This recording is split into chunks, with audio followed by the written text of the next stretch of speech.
오늘 주신 하나님 말씀 함께 보도록 하겠습니다. 베드로전서 4장 7절에서 11절까지의 말씀입니다. 베드로전서 4장 7절에서 11절까지의 말씀입니다. 베드로전서 4장 7절에서 11절까지 말씀을 함께 한 목소리로 합독하도록 하겠습니다. 만물의 마지막이 가까이 왔으니 그러므로 너희는 정신을 차리고 근신하여 기도하라. 무엇보다도 뜨겁게 서로 사랑할지니 사랑은 허다한 죄를 덮느니라. 서로 대접하기를 원망 없이 하고 각각 은사를 받은 대로 하나님의 여러 가지 은혜를 맡은 선한 청지기 같이 서로 봉사하라.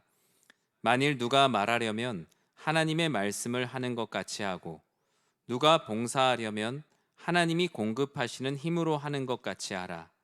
이는 범사에 예수 그리스도로 말미암아 하나님이 영광을 받으시게 하려 함이니 그에게 영광과 권능이 세세에 무궁하도록 있느니라. 아멘. 할렐루야. 네, 오늘도 주회전에 나오신 모든 성도님들 주님의 이름으로 사랑하고 축복합니다. 우리 옆에 있는 분들하고 인사할까요? 이번 한 주도 수고 많으셨습니다.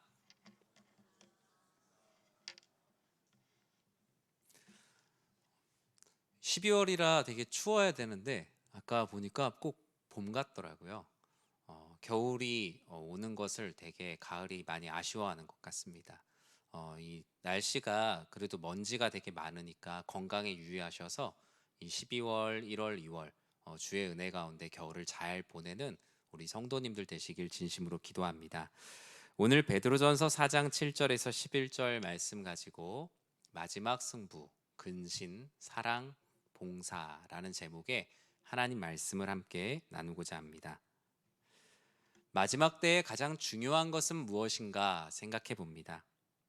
동서고금을 막론하고 시작과 마지막의 중요성을 말하지 않았던 때는 없었죠. 졸업식 때마다 말씀하시는 교장 선생님의 훈화 말씀, 졸업은 마지막이 아니라 새로운 시작입니다라는 그 상투적인 말이 상투적일 때까지 이 모든 것들은 끊임없이 반복되었을 것입니다. 그리스도인들에게 인생의 마지막은 끝이 아니라 이생과 영생을 잇는 달이고 또 인생에서는 마지막이지만 영생의 개념으로 보았을 때는 다음을 위한 문이죠. 베드로 사도는 하나님을 믿는 백성들이 예수 그리스도를 믿고 변화를 받아 새 생활을 하기를 간절히 원했습니다. 그래서 오늘 본문 앞에 4장 1절에서 6절까지 같은 마음으로 갑옷을 삼고 방탕한 것은 버리고 하나님을 따라 사는 것이 인생의 마지막 때 행해야 되는 일이라고 말했습니다. 이러한 베드로의 권면은 마지막 때가 될수록 우리들에게 더욱 간절해집니다.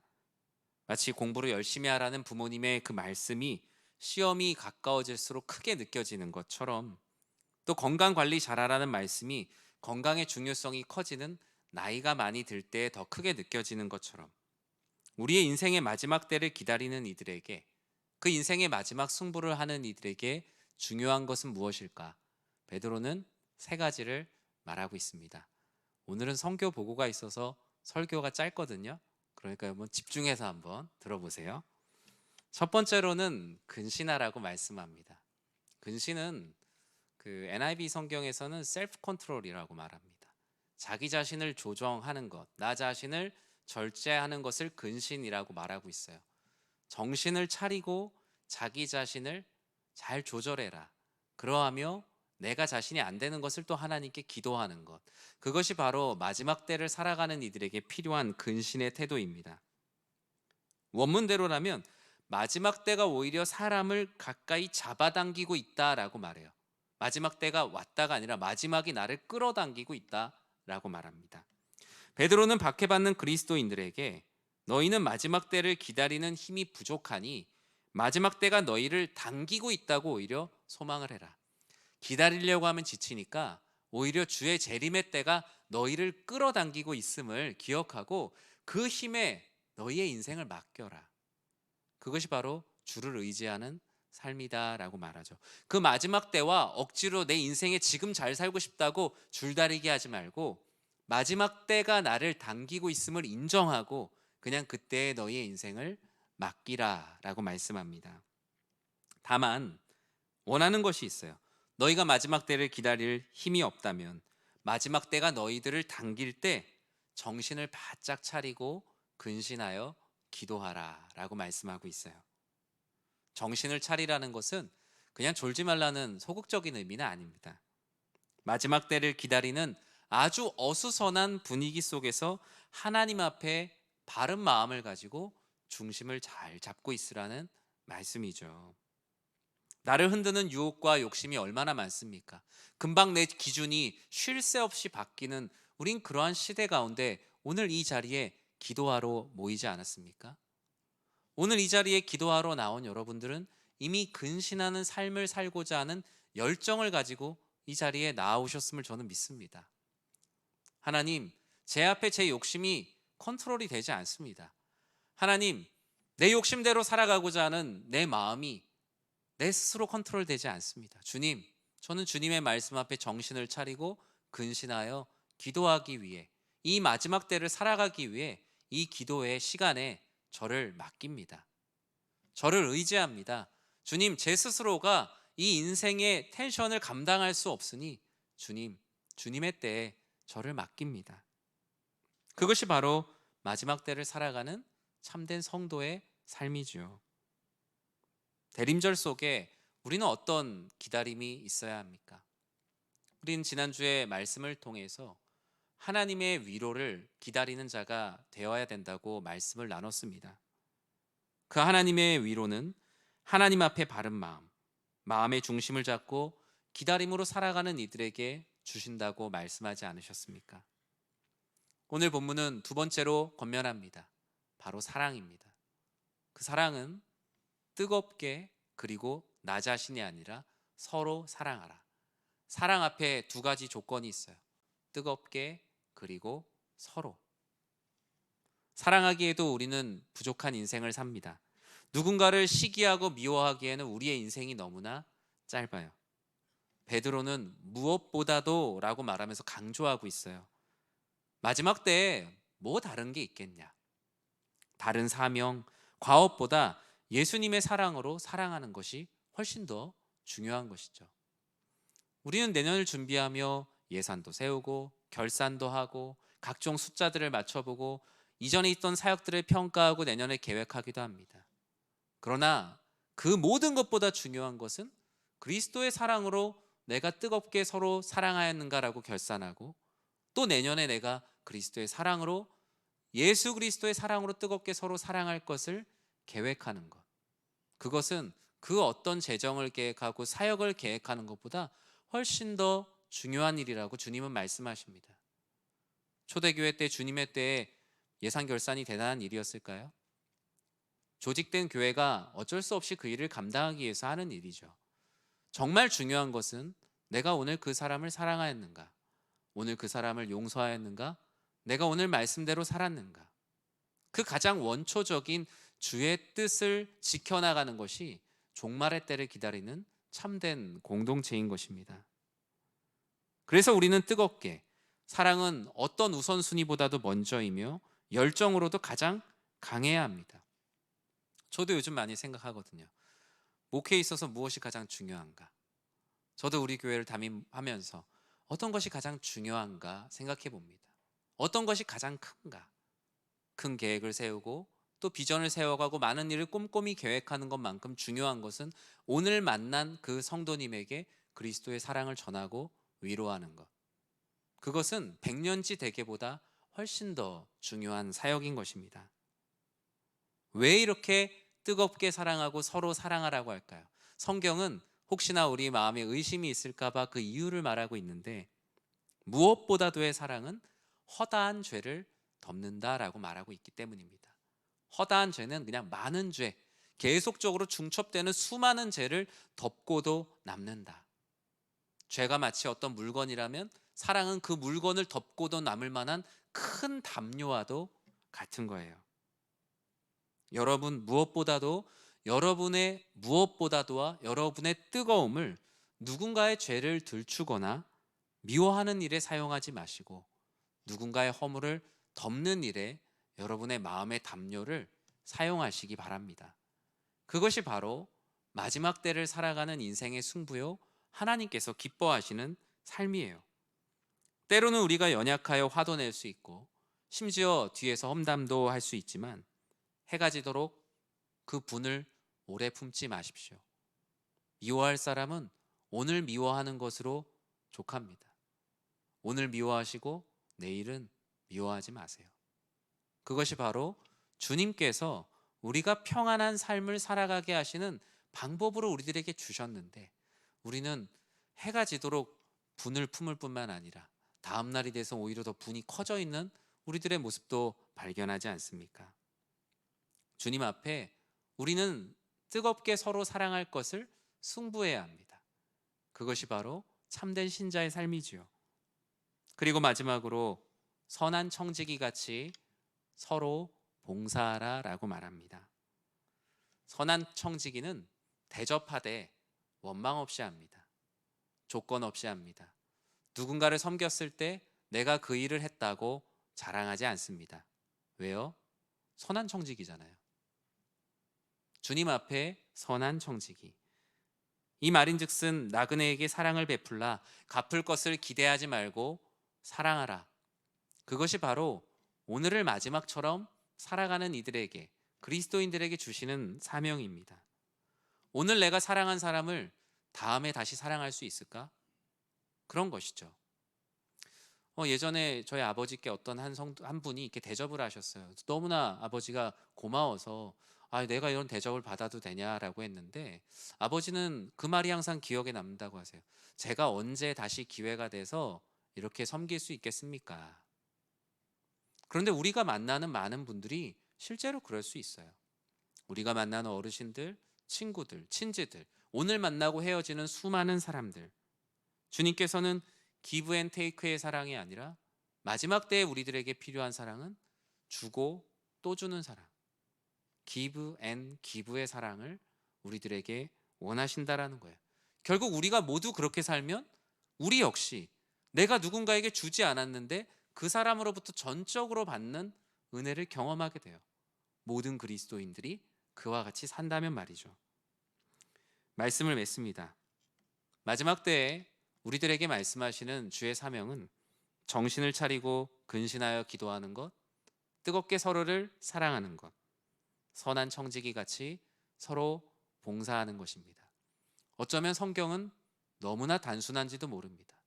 단순한 성경을 우리의 구미에 맞게 복잡하게 읽고 적용할런지도 모릅니다. 성경은 우리들에게 직관적으로 말합니다. 근신하라, 사랑하라, 봉사하라. 이것이 합해져 있는 것이 무엇이냐라고 생각한다면 저는 바로 하나님의 꿈인 선교라고 생각합니다. 선교란 무엇입니까? 이 시대의 조류의 마음을 빼앗기지 않고 나 자신만을 위한 삶이 아니라 누군가의 영혼을 위해서 정신을 차리고 자기 자신의 욕망을 제어하며 한 영혼을 위해 기도하는 근신입니다. 그리고 나 자신을 가열차게 사랑하는 그 뜨거운 불에서 내려와서 차갑게 식어 있는 그 영혼을 뜨겁게 사랑하는 것이 바로 선교입니다. 그리고 나 자신을 위해서, 남을 속이기 위해서 대가를 바라고 하는 사랑이 아니라 선한 청지기와 같이 한 영혼을 섬기는 것이야말로 선교입니다. 선교가 무엇이냐고 묻는다면 마지막 때를 살아가는 그리스도인들이 행하는 모든 것이야말로 바로 선교입니다. 선교는 복잡하지 않습니다. 단순하지만 우리가 선교를 감당하기 어려운 마음에 핑계하며 그것을 복잡하게 만들 뿐입니다. 오늘 말씀을 기억하며 우리가 주의 전을 사모하는 열심과 사랑으로 하나님의 선교를 해나가는 우리 모든 공동체 되기를 주님의 이름으로 간절히 축원합니다. 우리 이 시간에 우리 몽골 선교를 위한 선교 보고의 시간을 갖도록 하겠는데요. 이전에 보통 제가 했었잖아요.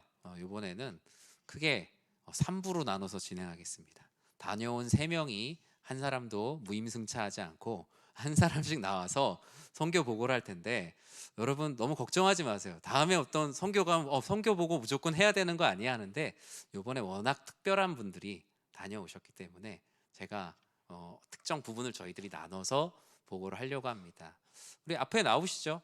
네, 강대상에서 진행할 텐데 요번에 우리 선교 정탐 다녀온 우리 임여빈 성도님, 또 우리 강영길 장로님, 그리고 제가 이어서 선교 보고를 할 텐데요. 몽골에서의 사역들, 그리고 우리 교회가 해왔던 몽골 사역의 현황들, 역사들, 그리고 앞으로의 몽골 선교에 대한 비전들을 함께 나누는 시간을 갖도록 하겠습니다. 우리 첫 번째 보고자가 나올 때 지금 되게 떨리실 거예요. 강대상에서 한다 그래서 갑자기 되게 멘붕 오셨을 텐데 미리 말씀은 드렸었습니다. 네, 미리 말씀은 드렸는데 우리 잘 하실 수 있도록, 은혜로운 보고가 될 수 있도록 나오실 때 큰 박수로 환영하도록 하겠습니다.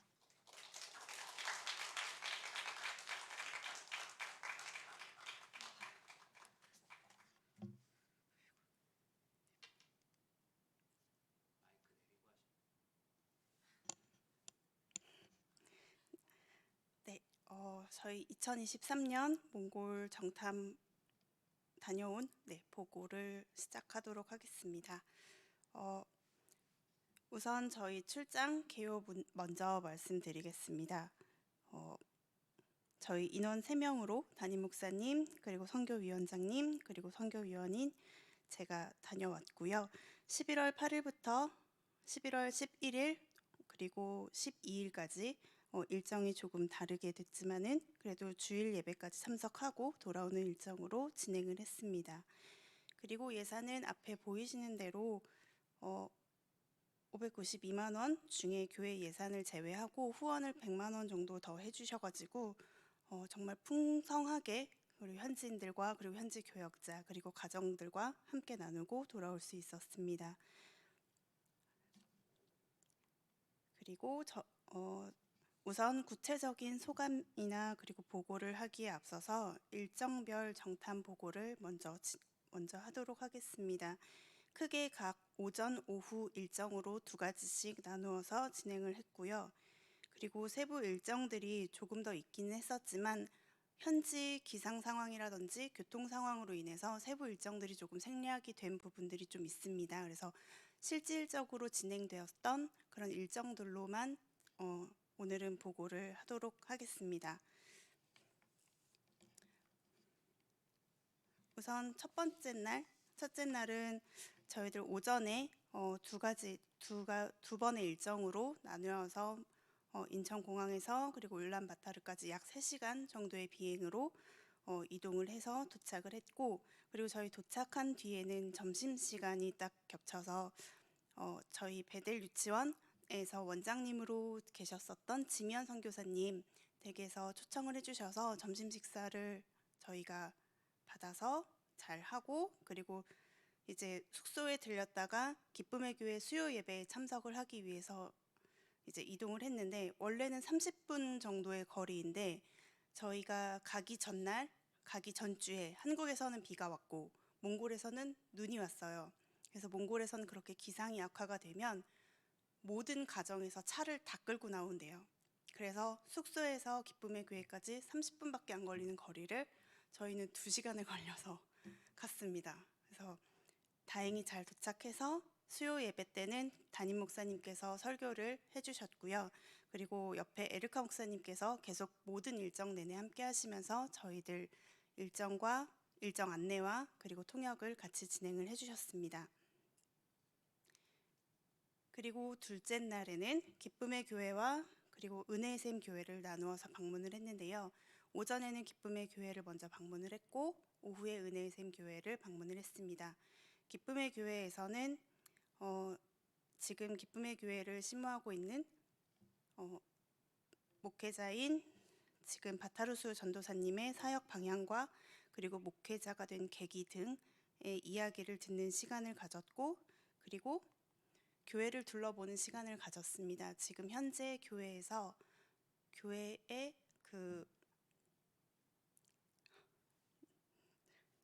교회의 내부에서 이제 보온을 위해서 추가적으로 지금 공사를 진행을 하고 있는데 1년 동안 저 공사를 진행하기 위해서 헌금을 모았다고 합니다. 한국에서 받고 있는 그런 지원금에 의지를 하는 것이 아니라 우리들의 교회니까 우리의 마음을 모으고 우리가 헌신을 해서 함께 모아서 교회 공사를 준비하자라고 전도사님께서 이야기를 하셨고, 성도들과 같이 그 한 마음이 되어서 1년 동안 그 헌금을 모았다고 해요. 한국 돈으로는 고작 100만 원도 채 안 되는 금액인데 그걸 1년 동안 모았다고 합니다. 그래서 기도하면서 그렇게 준비한 헌금으로 지금 교회 내부에 이제 보안을 위해서 보안이 아니라 네, 보온을 위해서 지금 공사를 진행을 하고 있고, 그 또한 비용을 아끼기 위해서 바타루스 전도사님 혼자서 저 공사를 직접 진행을 하고 계시더라고요. 그래서 평일에는 저 교회 공사를 하고 있는 그 일을 주로 낮 시간대에 하고 계셨고, 한파가 오기 전에 저 공사를 끝내기 위해서 정말 열심히 하시더라고요, 혼자서. 그래서 이 부분을 놓고 같이 기도를 해주셨으면 좋겠습니다. 그래서 빠른 시일 내에 공사가 마무리되어서 교인들이 함께 따뜻한 곳에서 예배할 수 있도록, 한파가 오면 영하 40도까지 내려가는 게 기본 온도라고 하니까 공사가 잘 마무리될 수 있도록 함께 기도를 해주셨으면 좋겠습니다. 그리고 오후에는 은혜샘 교회를 방문을 했습니다. 현재 에르카 목사님 같은 경우에는 교회를 따로 지금 현재 교회 건물은 없지만 한 학교에 있는 방을 임대하고, 그리고 그곳에서 강의실을 열어주어서 강의실에서 예배를 하고 계신다는 이야기를 들었고, 함께 교제하면서 특별히 몽골의 상황이라던가 기쁨의 교회와의 사역들, 그리고 은혜의 샘 교회와 기쁨의 샘 교회와의 관계들, 이런 이야기들을 들을 수 있는 정말 귀한 시간이었습니다. 그리고 그 당일 저녁에는 두 사역자 가정과 함께 식탁에 교제를 했는데, 여기에서 지금 사진에서 잘 안 보이긴 하겠지만 가운데에 제일 뒤쪽에 제일 작게 나온 분이 바타루스 전도사님 사모님이세요. 저분이 한국어를 조금 할 줄 아셔서 어느 정도 간단한 대화가 되긴 했지만 그렇게 깊이 있는 교제를 하는 한국어는 안 됐거든요. 그래도 앞으로 만약에 연희교회가 단기 선교를 계속해서 기쁨의 교회로 나간다면 사모님을 통해서 정말 많은 사역과 많은 관계들을 맺을 수 있겠다라는 기대함을 얻을 수 있을 만큼 사모님께서는 한국어를 좀 하실 수 있으셨고, 그리고 특별히 청년들에게 한국어 교육을 하시려고 하는 그 마음이 있으시더라고요. 그래서 한국어를 가르치고 한국에 있는 연희교회와 좀 더 그 관계들을 이어갈 수 있도록 그 발판을 좀 준비하고 싶다라는 생각을 가지고 계시더라고요. 그래서 같이 기도해 주셨으면 좋겠습니다. 사모님께서 본인도 공부를 하는 것이 중요하지만 기쁨의 교회 성도들과 같이 그렇게 같이 준비를 해서 연희교회와의 그 관계를 이어가는 데 있어서 부족함이 없도록 같이 기도해 달라고 요청을 하시기도 했고요. 그리고 아쉽게도 이날 저녁에 같이 이제 아이들과 식사를 했는데 너무 춥다 보니까 저녁에 영하 26도, 27도까지 내려가는 날씨에 저녁 식사를 하러 나온 거였거든요. 그랬더니 아이들이 에르카 목사님도 그렇고 바타로 전도사님도 그렇고 막내가 1살이에요. 근데 그 저녁에 그 온도에 밥 먹으러 나왔다가 감기가 걸려서 한 아이는 병원에 입원을 했어요. 좀 상태를 지켜봐야 될 정도로. 그래서 너무 많은 교제를 하지 못해서 그게 가장 많이 저는 아쉽더라고요. 그래서 기회가 된다면 꼭 연희교회에서 가서 사모님들과도 그리고 아이들과도 계속해서 교제가 이어갔으면 좋겠다라는 생각을 하게 되었습니다. 그리고 다음 날에는 저희들 몽골 시내 탐방과 그리고 현지 사역자들과 좀 더 깊은 교제를 하기 위해서 근교에 있는 울란바타르 시내 근교에 있는 곳에 가서 함께 숙박하면서 좀 교제하고 이야기 나누고 식사도 하고 그렇게 진행을 했습니다. 그리고 마지막 11일, 12일 같은 경우에는 담임 목사님께서 먼저 이제 한국에 사역 위해서 먼저 돌아오시고, 그리고 12일 주일에는 장로님과 제가 남아서 주일 예배까지 참석을 하고 왔는데요. 주일 예배 모이는 인원이라던가 이런 건 이제 이후에 더 자세하게 이야기를 해주실 것 같아서 저는 그 일정을 통해서 좀 느꼈던 것들이 무엇이냐면 가장 많이 아쉬웠던 게 담임 목사님께서 너무 일찍 돌아오시는 바람에 기쁨의 교회에서 세례식을 하지 못하고 왔다는 게 너무 아쉽더라고요. 거기에 전도사님이 지금 부임한 지 2년 정도 되셨는데 그 기간 동안에 세례식을 진행을 한 적이 없대요. 네, 목회자 안수를 받은 사람이 받은 분들만 세례식을 진행을 할 수 있기 때문에 세례식을 한 번도 경험을 하지 못했다고 하더라고요. 그래서 그거를 하지 못하고 온 게 너무너무 아쉬워서 혹시라도 나중에 목사님들께서 가시게 되면은 꼭 세례식을 한번 같이 해볼 수 있었으면 좋겠다라는 생각이 들었습니다. 그리고 예배 후에 같이 단체 사진을 찍었고요. 여러분들 보시는 가장 왼편에 양복 입으신 분이 바타로스 전도사님이세요. 그리고 이제 교인들 주일에 같이 모여서 저희들 같이 식탁 교제 나누고 그렇게 해서 예배 끝나자마자 저희는 모든 일정을 마치고 한국으로 돌아왔습니다. 네, 여기까지가 일정 소개였고요. 이렇게 해서 세워진 기쁨의 교회의 연역을 잠깐 설명을 드리면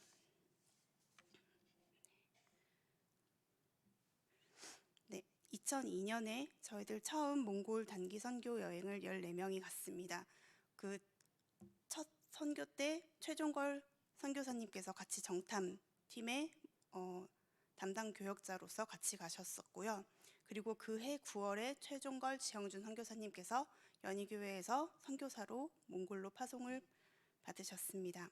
그리고 그 후에 2003년, 2004년 단기 선교 계속 갔었고, 그리고 2008년에 몽골 기쁨의 교회가 헌당 예배를 드릴 수 있었습니다. 그리고 2009년, 2010년, 2011년, 2012년, 2013년까지 계속해서 단기 선교로 저희가 나갔었습니다. 가장 많은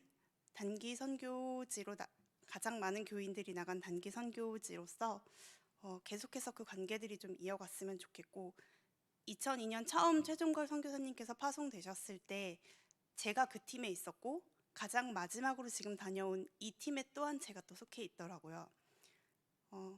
이 관계가 계속해서 이어갈 수만 있다면 참 귀한 열매들을 우리들이 직접 볼 수 있지 않을까 하는 기대를 할 수 있는 그런 시간이었던 것 같습니다.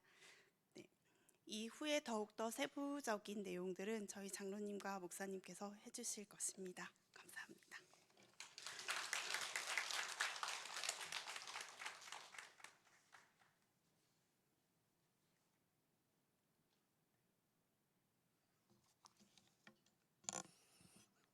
네, 이어서 보고 드리겠습니다.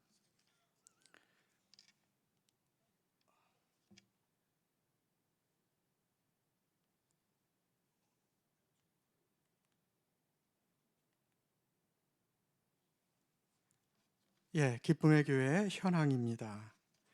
앞서 말씀드린 대로 현재 목회자는 바타로스 전도사님으로서 현재 28세입니다. 사모님과 1살 박이 딸이 있습니다. 30세에 목사 안수를 받도록 돼 있어서 앞으로 그 목사 안수를 받기 위해서는 한 2년 정도 더 시간이 소요가 될 것 같습니다.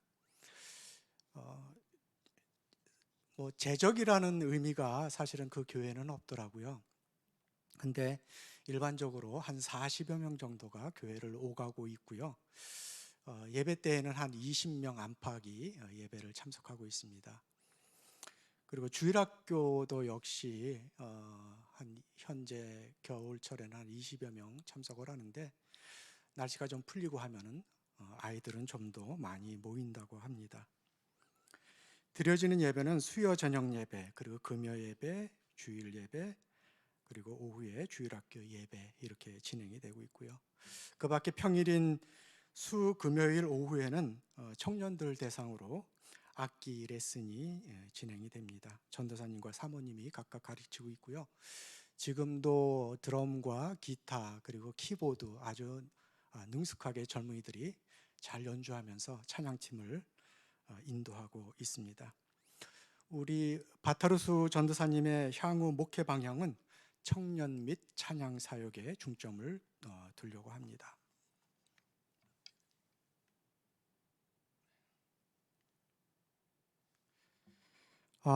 교회 건물 현황을 보자면은 예배당이 그렇게 크진 않습니다. 한 가로 세로 약 한 10m 정도가 되고요.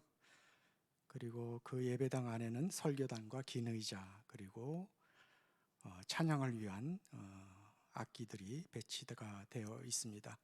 교회 위치는 도심에서 떨어진 울란바토르 1구역이라고 하고요. 언덕에 주로 그 가난한 사람들이 좀 모여서 사는 곳에 위치해 있습니다. 근방에는 유치원과 학교가 있어서 향후 어린이들을 위한 사역도 기대해 볼 만합니다.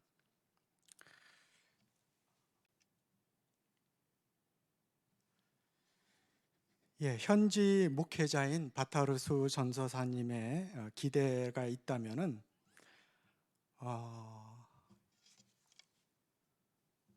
기쁨의 교회에 지금 열심히 봉사하고 있는 봉사자 청년이 있는데 그 청년이 수업을 하면서 대학생인데 열심히 교회를 섬기고 있습니다.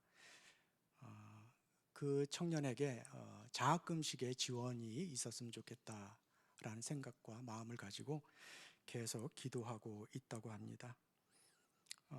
그 청년은 찬양팀의 리더이자 그리고 주일학교 교사의 리더 역할도 하고 교회의 재정을 담당하는 어떻게 보면 이제 전도사님으로서의 역할을 담당하는데 교육자가 전도사님이시다 보니까 전도사라고 부를 수 없고 부르지 못하고 그냥 형 자매로 부르고 있는 상황입니다.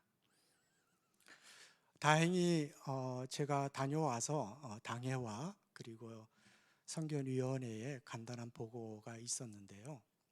이 보고 내용을 듣고 이 학생을 지원하겠다라는 손길이 있어서 내년부터는 한 1년간 월 10만 원씩 지원을 할 수 있을 것 같습니다.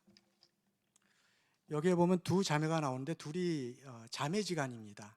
자매지간이고요. 앞에 있는 자매가 동생이고 뒤에 있는 자매가 언니입니다. 저희가 지원하고자 하는 사람은 뒤에 있는 언니이고요. 앞에 있는 동생은 지금 고등학생입니다. 너무나 열심히 섬기는 자매들입니다.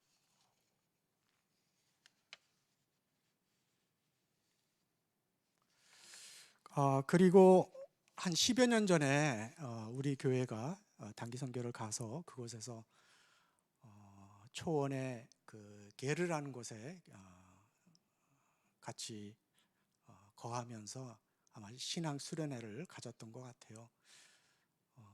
그러한 전교회 신앙 수련회를 한번 가졌으면 좋겠다라는 희망 사항이 있었고요.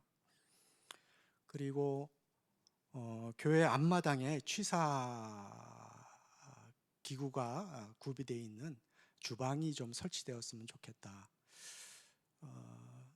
아까 그 교회 내부를 이렇게 보자면은 한쪽 오른쪽에 칸막이를 설치를 해가지고 예전엔 거기서 식사도 하고 교제 방으로 나눴는데 몽골 정부의 방침상 교회당 내에는 취사가 불가능하기 때문에 지금은 그러한 교제를 나누지 못하고 있는 상황이에요. 그래서 그 앞마당에 작은 그 주방을 하나 설치해서 주일이든 아니면 평일날에도 교인들이 모여서 음식을 나누는 교제의 시간을 가졌으면 하는 바람이 있습니다. 그리고 신방을 좀 많이 다니고자 해서 교회 봉고차를 하나 구비를 했으면 좋겠다라는 소망이 있습니다.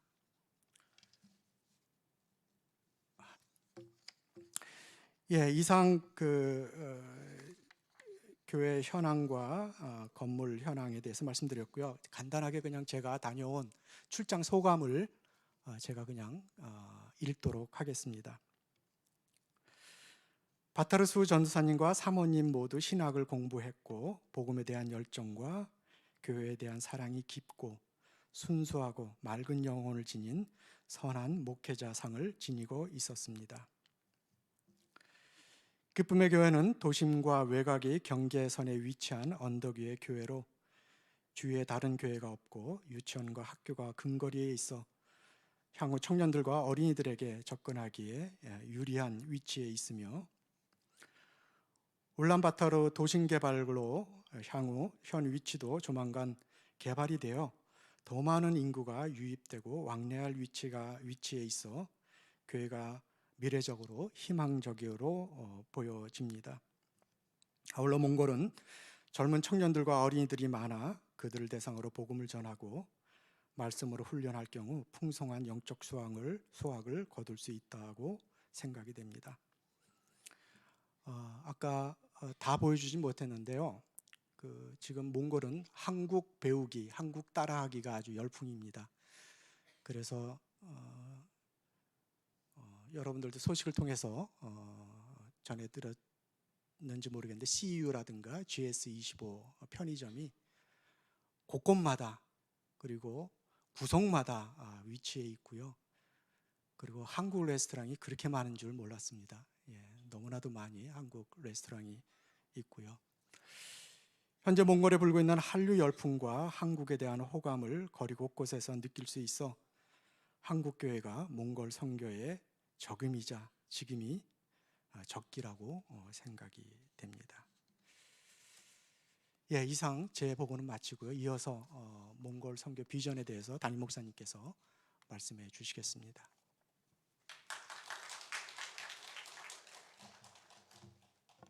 네, 앞에서 쭉 말씀을 해주셨는데 너무 감사드리고 이 두 분들이 가서 하신 일들이 참 많았어요. 우리 성도님들의 사랑과 또 그 기도의 힘을 가지고 사역을 잘 감당할 수 있어서 너무나 감사했다는 말씀을 다시 한번 전하고 싶습니다. 저는 그러면 다녀왔는데 그러면은 우리는 무엇을 해야 되는가에 대한 미래적 전망의 부분을 맡았습니다. 네, 이건 그냥 제가 해야 되는 파트라서 제가 하게 되었는데요. 이 숫자가 뭔지 아세요, 여러분? 이 숫자가 뭘 것 같으세요? 아마 생각하시는 게 맞을 거예요. 1990년에 이제 소비에트 연방이 해체되고 공산권 국가들이 자유주의를 받아들이게 됐습니다. 그 이후부터 이런 어떤 공산권 국가들이 1990년대부터 교회들이 지어지기 시작했어요. 1990년에 몽골에 있는 교회는 0이었습니다. 0. 근데 지금 700개 교회가 있습니다. 그리고 1990년에 몽골의 공식적인 크리스찬은 0이었는데 33년이 흐르고 5만 명의 그리스도인들이 신앙생활을 하고 있습니다. 이것은 불과 30년 만에 일어난 엄청난 일이었죠. 우리나라 제주도에 교회가 한 400개 정도가 있습니다. 네, 제주도에 한 2배 정도 되는 교회들이 그 넓은 땅에 있다고 보시면 되고요. 저 700개 교회 대부분은 다 울란바타르에 있습니다. 그러니까 지방에는 교회가 그렇게 많지가 않죠. 작년에 한국 세계선교협의회 KWMA에서 몽골 선교 상황에 대한 인식 조사를 한 적이 있습니다. 그러니까 몽골 선교에 대해서 몽골 목회자들, 현지 목회자들에게 직접 물어본 거예요. 그러니까 몽골 선교 어디까지 왔는가라는 것을 조사한 데이터가 있어서 여러분들에게 한번 소개를 시켜드리고 싶은데, 한국 선교사의 몽골 목회자와의 협력과 존중에 대한 평가를 몽골 목회자들이 했습니다. 중간에 보면은 크게 벌어진 부분이 있어요. 그러니까 몽골 목회자가 봤을 때 한국 선교사의 모습이 협력과 존중을 우리에게 잘한다라고 얘기하는 한국 선교사들은 27% 정도가 우리가 서로 잘했다라고 말하는데, 오히려 여기에서 크게 차이가 벌어진 것은 한국 목회자는 어느 정도 협력하고 있다라고 말하는데 몽골 목회자는 사실 그렇게 생각하지 않는다는 것이었어요. 다음 데이터를 하나 더 보면 한국 선교사가 몽골 선교에 끼친 부정적인 영향에 대한 조사도 있었습니다. 첫 번째로 차이가 서로 간에 이견이 있었던 것이 현지인을 존중하는 존중이 부족하다. 그리고 두 번째로 돈으로 선교를 한다. 그리고 세 번째로 가장 크게 불만이었던 것이 한국 선교 단체에 군림하는 자세였어요. 근데 이것은 몽골 선교에만 그런 것이 아니라 전 세계 모든 선교지에서 나타나는 공통적인 현상이에요. 우리는 나름대로 섬긴다고 했는데 섬기긴 하지만 우리가 갑이라는 생각으로 섬기고 있는 거예요. 그러니까 그 교회를 우리가 세웠고 우리가 본사고 마치 거길 지점인 것처럼 많은 교회들이 그렇게 했었다는 거예요. 근데 그것은 한국 교회만 그랬던 것이 아니라 서구의 교회들이 다른 지역의 교회들을 개척하고 할 때마다 비슷한 과오를 반복해 왔었다라는 거예요. 그러면 우리는 이것을 좀 바꾸어 가야 될 필요가 있는 거죠.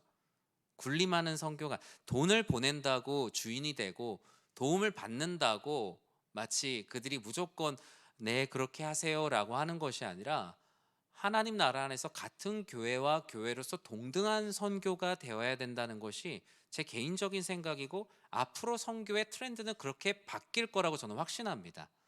그동안은 한국 교회가 소위 말해서 어느 지역에 가서 1호 교회, 2호 교회, 3호 교회 막 이렇게 세우는 그런 형태였다면 이제는 함께 사역할 수 있는 교회가 동등한 위치에서 사역할 수 있는 교회가 될 때만 건강한 선교가 가능하다라는 생각을 하게 되었습니다. 몽골 선교 상황에 대한 인식도 그래서 차이가 있어요. 보통 교회 그 선교지의 단계를 4개로 구분합니다. 개척 단계, 그리고 개척을 하고 난 다음에 전적으로 돌봐야 되는 부모 단계, 그리고 부모 단계에서 이제 어느 정도 비슷한 수준에서, 비슷한 수준은 아니지만 서로 정도 영향을 주고받을 수 있는 동역 단계, 그리고 동역 단계가 완전히 끝났을 때는 이제 이양 철수해서 자립하는 단계로 가는 것이 선교에서 가장 중요한데, 한국 교회의 선교가 동역 단계에서 이양 철수 단계로 잘 못해요. 그러니까 동역도 사실 잘 안 하려고 하고 계속 소유하려고 해요. 선교지를 우리 거야. 우리의 영향력 안에 있어야 되고 우리 말을 들어야 돼.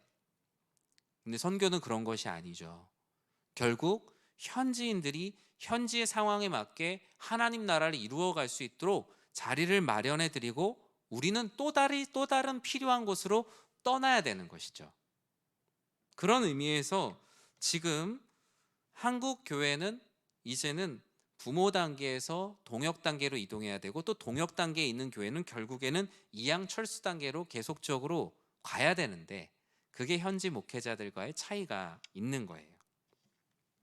얼마 전 한 인터뷰 기사에 몽골 복음주의 연맹 회장인 알탕초지 목사님의 인터뷰가 있었어요.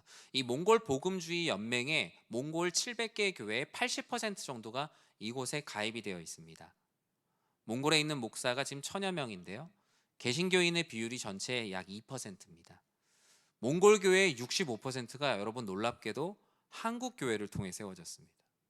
몽골에 있는 수많은 교회 100교회 중에 65개가 한국 선교사님들이 가서 세우셨으니 몽골과 한국의 관계를 떼내려 뗄 수가 없는 거죠. 그래서 몽골에 가보면 수요 예배 있고 금요 기도회 있고 이런 이유가 그런 이유예요. 다른 서방에는 없지만 가보면 3일 기도회, 왜 한국 선교사님들이 시작을 하셨기 때문이에요. 금요 기도회 있고 주일 오후 예배 있고 뭐 그렇습니다. 그것은 물론 긍정적인 영향이 되게 컸어요. 왜냐하면 어떻게 프레임을 짜야 될지조차 모르는 교회에게 일단은 이와 같이 해라라고 얘기는 했지만 결국에는 그 교회가 할 수 있는 걸 해야 되거든요. 이것은 구속할 수 있는 게 결코 아니라는 거예요. 제가 이 얘기를 계속하는 이유가 앞으로 한국 교회 선교의 프레임을 우리도 바꾸는데 해야 됐지만 한국 교회는 또 다 열심히 할 테니까 우리 교회 선교 프레임이라도 바꿔야 된다. 동등한 입장에서 사역을 하는, 같은 눈높이에서 대화할 수 있는 선교가 되어야 한다. 파송 선교냐 협력 선교냐가 중요한 게 아니라 그 지역에서 하나님 나라의 영광을 위해 협력 선교라도 아버지 하나님의 뜻 가운데 잘 할 수 있는 것이라면 얼마든지 확장해 나가야 하는 것이죠. 근데 지금 몽골의 가장 어려운 일은 교회 신규 등록을 막고 있다는 거예요. 이제 공산권 국가다 보니까 종교의 자유 이런 부분에 대해서 헌법에도 기재가 돼 있지만 또 그것을 피해 가야 되니까 신규 교회 등록을 막고 있어서 2018년 이후로 한 교회도 등록을 해주지 않았어요.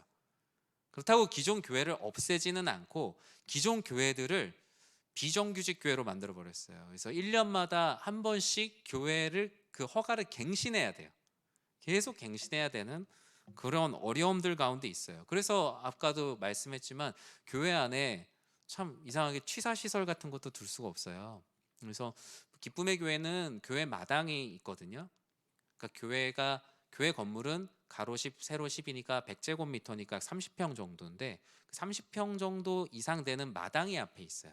그래서 이제 교회에서 원하는 건 그쪽에다가 좀 이렇게 불을 떼서 이렇게 할 수 있는 취사 시설이 있어야 성도님들하고 예배 끝나고 같이 식사라도 할 수 있는데 식사를 할 수 없고 그냥 이렇게 뭐 간식이나 이렇게 먹는 것밖에 할 수가 없는 좀 그런 상황이더라고요. 선교지 교회 상황을 제가 아까 말씀드렸는데 개척 단계가 있고 그다음 부모 단계가 있고 동역 단계가 있고 자립 단계가 있는데 그러면 우리 교회는 이 몽골 선교 상황에 맞춰서 뭘 해야 될까? 몽골은 이미 2000년에 첫 번째로 선교사를 파송했어요. 예, 자국에도 아직 하나님을 아는 사람이 많지 않은데 러시아의 영향을 받았던 오히려 몽골이 처음으로 파송을 했던 선교사가 오히려 러시아로 파송을 하는 사실 되게 놀라운 일이죠. 마치 이거는 거의 우리나라가 그 스코틀랜드에 선교사를 파송한 것 같은 그 정도의 충격인 거예요. 현재 100여 명의 선교사를 파송했습니다. 몽골이 700개 교회밖에 없는 이 나라가 100여 명의 선교사를 파송을 했어요. 그래서 몽골은 현재 선교를 받는 나라이기도 하지만 선교를 하는 나라이기도 한 아주 재미있는 위치에 있는 나라예요.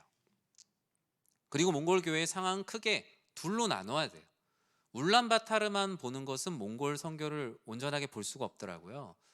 도심 교회, 울란바타르 교회는 이제 부모 단계의 교회에서 우리랑 같은 눈높이에서 사역할 동역 단계로 전환을 해야 되는 시기예요.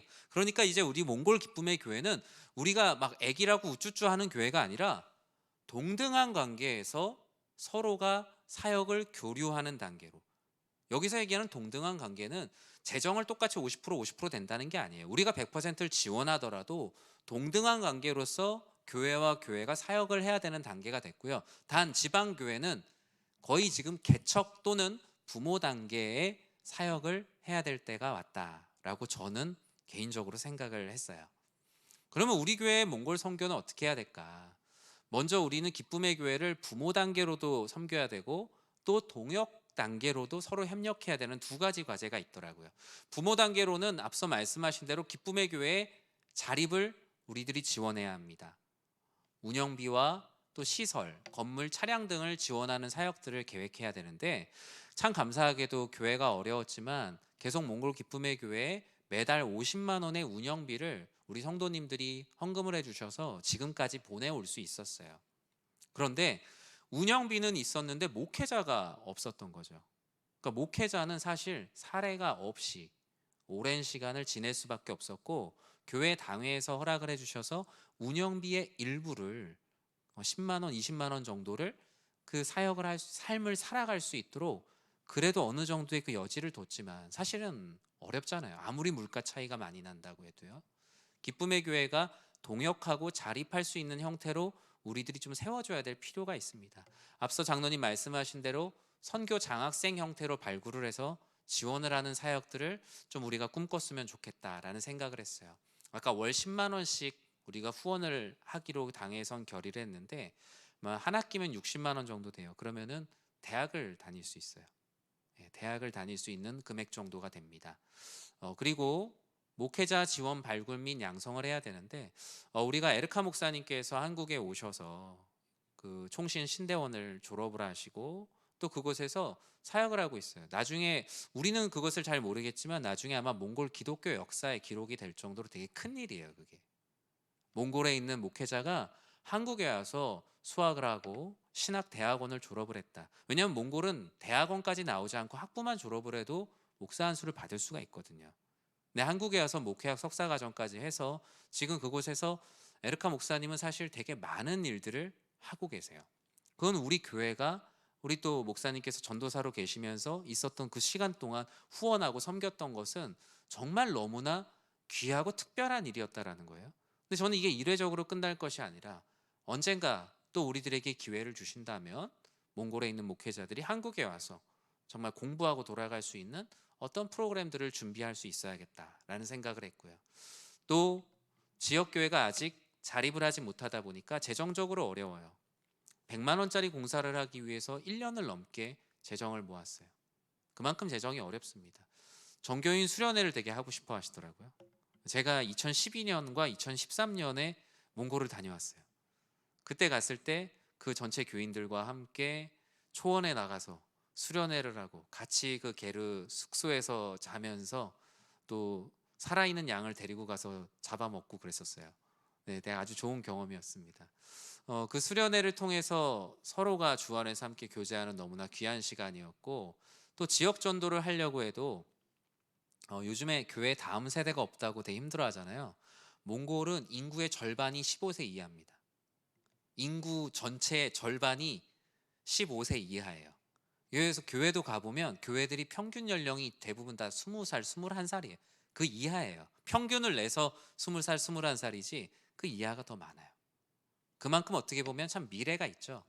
그래서 장년들이 또 많이 없다 보니까 그게 또 어려운 거예요. 그래서 지역 전도, 어른들 가정 전도하는 게 좀 어렵더라고요. 그래서 지역 전도 사역을 좀 도와야겠다.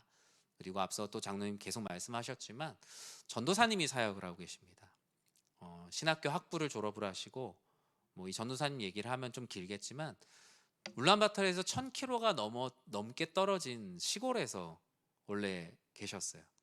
근데 젊은 시절에 그 시골까지 와서 복음을 전한 우리나라의 한 여성 선교사님을 통해서 복음을 듣고 1000km 넘는 곳에 와서 신학을 배워서 목회자가 된 거예요. 얼마나 동화 같은 이야기입니까? 그런데 이 전도사님 나이가 28이에요. 제가 우리 교회 전도사로 왔을 때 27이었거든요. 저는 제 부서를 하나 감당하는 것도 참 힘들었는데 이 전도사님은 이 젊은 나이에 한 교회에 담임 목회를 한다고 하니 되게 마음이 짠하더라고요. 정말 근데 이분의 되게 강직함에 놀랐어요. 그 강직함은 무엇이냐? 보통 선교지에 가면 다 달라 일색이에요. 도와달라, 뭐 해달라 일색인데 이분은 아니었어요. 오히려 도움을 받지 않아도 동등한 교회로 협력하여 사역하고 싶은 그 눈빛에 사실 되게 놀랐습니다. 되게 마음에 감동을 받았어요. 이분은 하실 수 있겠구나. 이분은 정말 이 교회를 정말 하나님의 뜻 가운데 세워갈 목회자로서의 강인함이 있구나 라는 것을 그 짧은 시간 함께 자고 함께 계속 이야기하면서 많은 것을 느낄 수 있었습니다. 근데 전도사님이다 보니까 교회가 세례를 베풀지 못해요. 벌써 몇 년간 세례를 베풀지 못했고 성찬도 하지 못하는 상황이더라고요. 그래서 이 기본적인 그 은혜의 방편인 말씀과 성례에 대한 좀 도움의 필요가 있겠다라는 생각이 들었고요. 지역에 애들이 너무 많아요. 근데 5살, 6살 되는 애들이 다 물들어 다닙니다. 교회가 정말 이곳이 한 지역 우리 앞서 말씀해 주신 것처럼 이 지역에 어린아이들이 많다 보니까 한 분이 얘기하시더라고요. 여기는 겨울에 따뜻하게만 해줘도 아이들이 와서 머문다고. 따뜻함 자체가 가장 큰 복지라는 거예요. 제가 내일 울란바타르 날씨를 찍어보니까 내일 영하 35도더라고요. 초겨울인데 영하 35도면 1월 달은 얼마나 추울까라는 걸 생각해 봅니다. 이 아이들이 기쁨의 교회에 낮에도 와서 그 말씀도 듣고 공부도 하고 또 간식도 먹을 수 있고, 이 지역이 예전에 우리나라 서울의 달동네라고 보시면 돼요. 엄마 아빠들이 어린애들 다 놓고 공장에 일하러 가요. 아침부터 일찍 나가면 아이들 집에 다 그냥 방치돼 있어서 어린이 청소년들이 비행 청소년이 되는 게 지금 이 사회적으로 제일 큰 문제래요. 우리나라 7, 80년대에 막 애들이 무슨 막 본드 불고 막 이랬던 거 뭐 옛날 그 뉴스에서 여기가 지금 그래요. 그런 어떤 그 환각에 대한 문제가 사회적으로 되게 힘들거든요. 이 어린이 청소년들이 건강하게 있을 수 있는 이 지역이 되면, 주변에 이 그 몽골 기쁨의 교회가 있는 주변이 다 게르촌이에요. 옛날 우리나라로 얘기하면 그 옛날 봉천동의 달동네 이런 것처럼 다 무허가 집들 많이 있는 곳이거든요. 이 아이들이 어릴 때부터 빗나가지 않고 주의 은혜 가운데 있을 수 있는 이곳이 쉼터가 될 수 있다면 참 좋겠다. 그래서 현지 전도사님하고 얘기도 나눴던 것도, 우리가 뭐 장기 선교사를 파송하는 거는 뭐 어렵겠지만 뭐 3개월 정도 이렇게 가서 아이들이 방학하는 시즌에 가서 그 공부도 가르쳐주고 아이들과 할 수 있는 돌봄 교사가 교회 안에 단기 선교사로, 요즘 1년씩 가기도 어려우니까 2개월, 3개월씩 가서 교회 청년들, 집사님들 헌신해서 이렇게 갈 수 있다면 좀 더 지속적인 사역을 할 수 있겠다라는 생각을 하게 되었습니다. 동역 단계로서 제가 기도하면서 생각했던 건 무엇이냐, 지방 교회를 개척하는 사역입니다. 어쩌면 먼 이야기일 수 있지만 저는 이것이 몽골 기쁨의 교회와 우리 연희교회가 동등한 입장에서 협력해서 할 수 있는 사역이라고 생각했어요.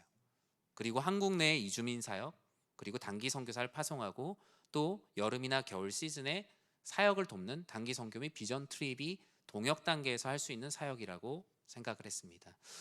몽골 땅은 엄청나게 넓습니다. 그런데 인구가 350만이에요.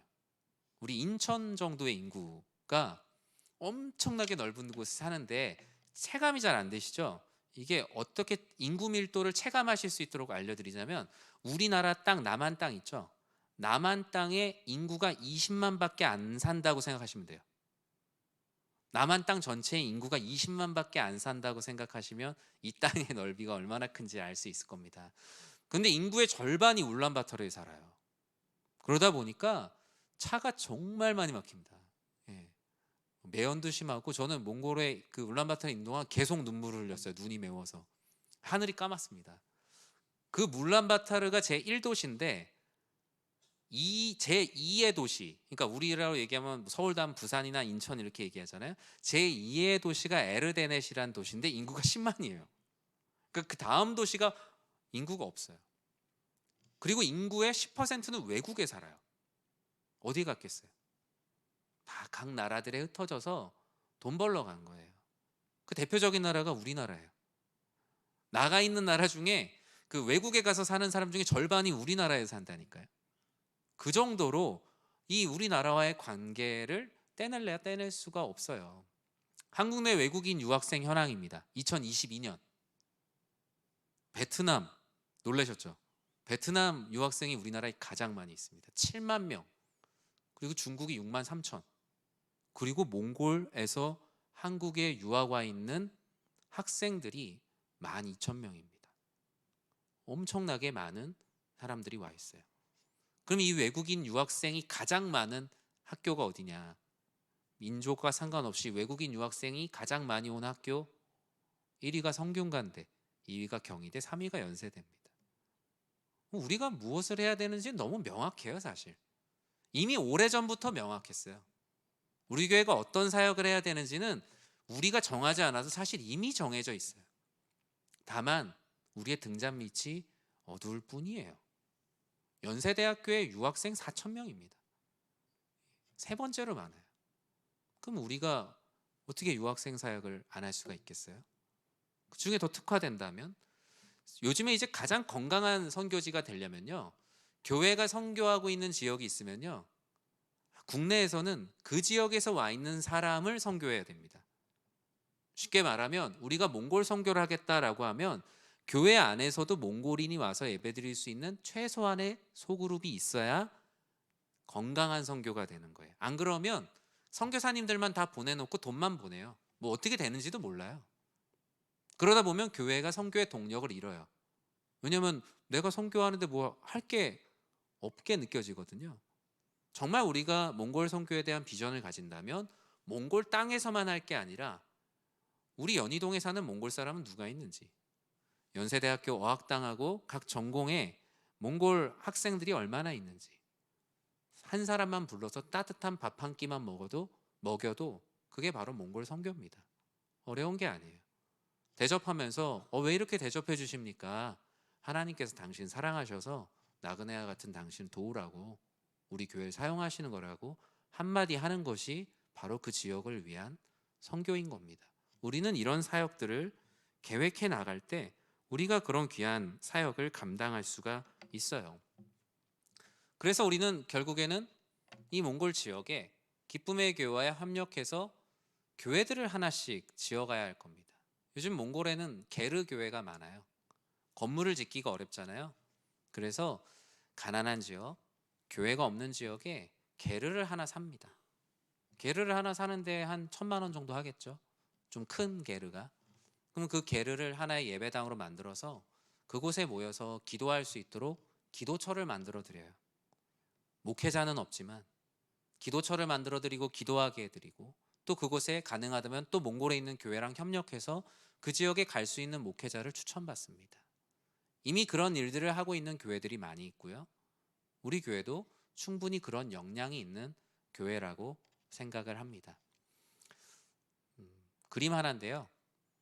울란바타르예요. 내 뒤에 보면요, 다 우리나라 기업이에요. 그만큼 어쩌면 이곳에 한국 사람들이 가서 할 수 있는 것은 그 한국 문화만 전하는 한류가 아니라, 진정한 한류는 무엇인가? 그것은 바로 우리를 구원하신 그리스도 예수의 복음을 전하는 것. 우리에게 먼저 들어왔던, 어쩌면 사실은 더 이전까지 올라가면 몽골 땅의 복음이 더 먼저 들어왔다고도 할 수 있어요. 뭐 경교를 비롯해서 그 이전에 훨씬 더 많은 일들이 있었죠. 과연 우리는 무엇을 할 것인가? 하나님께서 이 몽골 기쁨의 교회를 통해서 만들어주신 이 징검다리를 통해서 정말 우리가 울란바타르를 넘어서 그 지역에 있는, 각 지방에 있는 하나님을 알지 못하고 있는 많은 영혼들에게 복음을 전해서, 또 우리 몽골 기쁨의 교회 바타르수 전사님 같이 회심하여서 목회자들도 길러내고, 또 그 교회들을 세워갈 때 우리가 놀라운 일을 감당할 수 있으리라고 생각을 합니다. 몽골은 선교하기에 참 좋은 곳이라는 생각이 들었습니다. 거리가 3시간이고요. 그리고 시차가 1시간이에요. 그리고 무엇보다 우리랑 너무나 닮았어요. 제가 생각했어요. 저 사람은 정말 몽골 사람일 거다라고 했더니 한국 사람이었고, 저 사람은 정말 한국 사람일 거다라고 했더니 몽골 사람이더라고요. 어순도 똑같아요. 문법을 배울 때 어려움이 없습니다. 우리 영어 막 섞느라고 힘들잖아요. 거기 우리가 생각나는 단어대로 말하면 그게 그대로 말이 됩니다. 그만큼 우리 민족을 무지개 민족이라고 생각을 말하고, 썰렁거스라고 그러는데, 썰렁거스라는 말이 무지개라는 뜻이거든요. 우리나라를 향한 그 호감이 되게 커요. 근데 그것이 단순한 우리나라를 위한 호감이 아니라, 우리는 그것을 복음에 대한 호감으로, 그리스도 예수에 대한 소망으로 우리들이 그것을 바꾸어가고 소개한다면 그 안에서 하나님께서 많은 역사들을 일으킬 것이다 라는 믿음을 갖고 있어요. 이번 보고를 드리면서 제가 하는 것은 이러한 비전들을 교회 공동체가 함께 나누었으면 하는 마음이 있습니다. 그래서 지금 우리가 교회 현지 상황에서 갈 수 있는, 우리 성도님들이 참여해서 갈 수 있는 선교지가 많지 않아요. 아무래도 이제 본부 사역을 또 목사님, 그 선교사님들이 하시기도 하시고, 그리고 어떤 교회 사역 말고 어떤 특수한 어떤 사역들을 하시다 보니까 우리가 어떤 성도, 그 교회에 가서 섬기는 경험을 할 수 있는 선교지가 우리가 많지 않거든요. 그래서 우리 교회 성도님들이 가서 복음을 전하고, 또 그 안에서 받은 열정이 오히려 다시 교회 안으로 흘러 들어와서 차고 넘쳐서 양쪽 교회가 주의 은혜 가운데 흥황하게 되는 꿈을 갖고 있습니다. 여러분들도 이를 위해 기도해 주시고, 조만간 여러 가지 이제 공고가 나올 거예요. 네, 모집합니다, 갑니다, 보냅니다. 그런 일들이 있을 때 이곳에 모인 이 보고를 드린 여러분들이 정말 이 하나님의 선교의 주인공이 되셔서 함께 참여하셔서 마음을 모아주신다면, 우리가 계획하지 않았던 그 일들도 하나님께서 놀랍게 행하심을 믿습니다. 우리 이 시간에 같이 기도하고 또 찬양하고 기도하는 시간을 가졌으면 좋겠는데요.